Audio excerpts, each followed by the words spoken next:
Salut à tous, bienvenue sur Info du Barça, la chaîne 100% dédiée au FC Barcelone. Retrouvez ici toute l'actualité du club, des analyses, des infos récentes et bien plus. Si vous êtes passionné par le Barça, abonnez-vous et restez connectés pour ne rien manquer. Voici les grands points que nous allons développer. Premièrement, mots effrayants de Gavi après avoir été percuté. Ensuite, le PSG fonce sur un taulier du Barça. Et, le Barça vise une star de la Liga. Et d'autres infos du Barça. Je vais tout vous expliquer dans un instant, alors restez jusqu'à la fin de la vidéo pour ne rien manquer. Mais avant de commencer, si c'est la première fois que vous êtes là, n'oubliez pas de vous abonner à la chaîne et d'activer les notifications pour être informé de toutes nos vidéos d'actualité comme celle-ci. Pensez aussi à laisser un gros pouce bleu et à partager vos commentaires. Si c'est fait, c'est parti les amis. Le Barça se rapproche. Le club blaugrana est convaincu qu'un calendrier favorable l'aidera à se rapprocher du sommet de la Liga. Le FC Barcelone est un chasseur qui est déjà sur la piste des pièces qu'il veut collectionner. Il n'y a pas si longtemps, l'équipe blaugrana était perdue au milieu de la montagne du classement, regardant plus en arrière qu'en avant. Mais une série de résultats favorables et inattendus de la part de ses rivaux l'Atlético est tombé à Leganés et n'est pas allé au-delà d'un nul contre Villarreal tandis que le Real Madrid a perdu contre l'Espagnol a remis le chasseur blaugrana sur la piste de sa proie et scrute désormais l'horizon. L'équipe blaugrana se rendra dimanche sur le terrain de Sánchez-Pizjuán en connaissant le résultat du match de samedi au Santiago Bernabéu entre le Real Madrid et l'Atlético. L'une des deux équipes devant Barcelone au classement, ou les deux si le match se termine par un match nul, perdront des points. Ainsi, si Barcelone gagne à Séville, elle se rapprochera des équipes qui la précèdent au classement. En plus de tout cela, grâce à ses bonnes performances en Ligue des Champions, le club blaugrana fait face à un mois de février plus facile que le leader du championnat. Après un mois de janvier en pleine effervescence où l'équipe barcelonaise a disputé 10 matchs en 29 jours, nous allons passer à un mois de février avec 2 semaines propres, ce qui est un luxe à ce stade de la compétition et qui était l'un des objectifs que Hansi Flick recherchait. Le calendrier blaugrana prévoit un match décisif de coupe jeudi contre Valence puis ils se déplaceront au Sánchez-Pizjuán pour affronter Séville. De là, alors que le Real Madrid devra vaincre Manchester City dans un match aller et retour de Ligue des Champions, il ne jouera que le 17 contre le Rayo Vallecano à Montjuïc et le samedi suivant, il jouera à Las Palmas.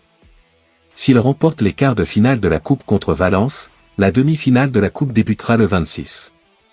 Le week-end suivant, ils affronteront la Real Sociedad. L'autre information. Lewandowski vers un renouvellement automatique, le Barça déjà conquis. À 36 ans, Robert Lewandowski continue de défier le temps et de briller sous les couleurs du FC Barcelone. Buteur décisif lors de la victoire contre le Deportivo Alavés, le Polonais prouve qu'il reste l'une des armes offensives les plus redoutables d'Europe. Ses performances impressionnantes cette saison laissent peu de place au doute quant à son avenir en Catalogne. Avec 30 buts et 3 passes décisives en 32 matchs officiels, Lewandowski n'est plus qu'à 2 rencontres d'un renouvellement automatique de son contrat. Il doit atteindre 55% des matchs disputés par le club cette saison, et avec 32 matchs joués sur 34 possibles, l'objectif est déjà quasiment atteint. Selon Mundo Deportivo, la direction blaugrana considère sa prolongation comme acquise, tant ses statistiques et son influence restent capitales pour l'équipe. Reste à savoir si le Barça cherchera un nouvel avant-centre pour préparer la succession du buteur polonais ou si les dirigeants choisiront de concentrer leurs efforts sur d'autres secteurs à renforcer. Quoi qu'il en soit, la continuité de Lewandowski est un atout de taille pour les ambitions du club en Liga et en Europe. L'autre information. Laporta annonce un transfert de dernière minute. Le président Joan Laporta a annoncé un mouvement de transfert dans les derniers instants du mercato. Joan Laporta, président du FC Barcelone, a récemment fait une déclaration marquante alors que la fermeture du marché des transferts approchait. Le club, après une période de spéculation suite au refus de certains joueurs de partir et à l'échec de l'opération Rashford, était sous les projecteurs lors du grand gala Mundo Deportivo. C'est dans ce contexte que Laporta a évoqué un mouvement de transfert imminent, suscitant l'intérêt et la curiosité des médias et des supporters. Lors de son discours, Laporta a déclaré: nous sommes sur le point de conclure une transaction sur le marché qui se termine aujourd'hui. Cette annonce a laissé entendre qu'une opération importante était en cours. Cependant, il a précisé par la suite qu'il ne parlait pas d'un transfert direct du Barça, mais d'opérations connexes, ce qui a alimenté les rumeurs sur d'autres mouvements possibles au sein du club. Bien que cette opération ne soit pas directement liée à Barcelone, elle devrait rapporter une somme importante au club. En fait, le transfert de Nico Gonzalez à Manchester City pourrait rapporter plus de 20 millions d'euros au FC Barcelone, sachant que le club possède 40% de la plus-value liée au transfert du joueur. Cela représente une occasion significative pour le club d'améliorer sa santé financière. Le président a donc précisé la situation en indiquant qu'il ne s'agissait pas d'un recrutement direct par le FC Barcelone, mais d'une opération indirecte. Il a également mentionné que le Barça était principalement axé sur les renouvellements de contrats et la formation d'une équipe talentueuse et engagée pour l'avenir. L'autre information. Mots effrayants de Gavi après avoir été percuté. Gavi, le milieu de terrain du Barça, a été impliqué dans un terrible choc tête contre tête hier contre Alaves. Avant une réaction qui a inquiété le staff. C'est à coup sur l'image de la rencontre entre le Barça et Alaves, plus que le but suffisant de Robert Lewandowski pour permettre au club catalan de s'imposer. Le choc viol entre Gavi et Konechny lors du match contre Alaves a en effet semé la panique au sein du Barça. Si Konechny a été évacué sur une civière, avec un verdict depuis assez sérieux, Gavi, qui a pu finalement rentrer chez lui après la rencontre sans trop de problèmes, a voulu rester sur le terrain malgré l'impact brutal. Mais les échanges captés par les caméras de Movistar montrent que le staff médical et ses coéquipiers ont dû le convaincre de sortir, Gavi étant absolument incapable de dire le jour qu'il était juste après le choc. L'autre information. Le PSG fonce sur un taulier du Barça. Le PSG n'a pas voulu faire de grosses folies cet hiver sur le marché des transferts. Le club de la capitale a néanmoins déjà placé des pions pour l'été prochain. Luis Enrique ne veut pas signer n'importe qui au PSG et sa direction le sait bien. Depuis son arrivée dans la capitale, l'Espagnol a des idées bien précises concernant ce qu'il veut pour son effectif. L'idée n'est pas de recruter des stars pour recruter des stars mais bien plutôt de construire une équipe cohérente. Luis Enrique a déjà des profils en tête pour renforcer le Paris Saint-Germain l'été prochain. L'ancien du Barça veut notamment des renforts en défense centrale.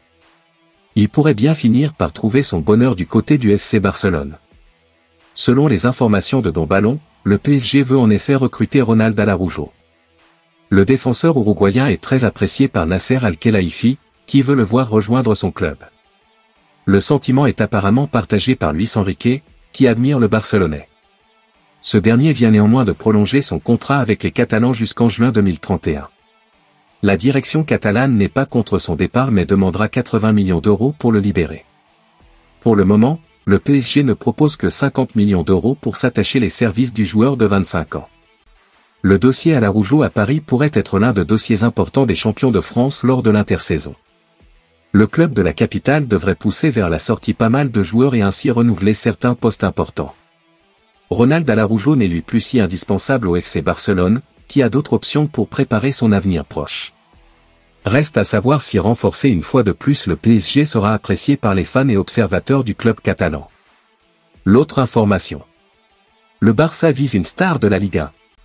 Le Barça ne devrait pas recruter avant la fermeture du mercato hivernal lundi, mais il est en train d'élaborer ses plans pour l'été. Les Catalans sont désormais revenus à la règle 1 de la Liga, et de ce fait, ils devraient avoir plus de marge de manœuvre pour faire des ajouts à l'équipe première.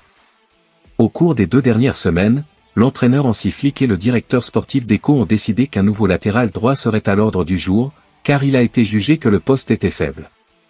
Jules Koundé a été le titulaire incontesté à ce poste au cours des 2 dernières saisons, mais il est naturellement défenseur central, et un retour à ce poste est attendu prochainement. L'un des joueurs que Deco a aligné au poste d'arrière droit au cours des derniers mois est Vanderson, qui joue actuellement pour l'AS Monaco en Liga. Selon Mundo Deportivo, le Brésilien est un joueur que le club gardera à l'œil à l'approche du mercato estival qui s'ouvrira début juin. Barcelone, et surtout Deco, voit Vanderson comme une excellente option pour concurrencer Koundé. Cependant, il semblerait qu'un accord soit difficile à conclure, car Monaco n'a pas l'intention de vendre en fait, les dirigeants monégasques ont déclaré le défenseur comme non transférable. De plus, ils craignent davantage l'intérêt de la Premier League que celui de la Catalogne. Vanderson n'a que 23 ans, il serait donc judicieux de viser sa signature. Il est vrai que Barcelone a besoin d'une autre option au poste d'arrière droit, car Flick ne semble pas compter sur Hector Fort, qui a eu du mal à jouer beaucoup de minutes cette saison.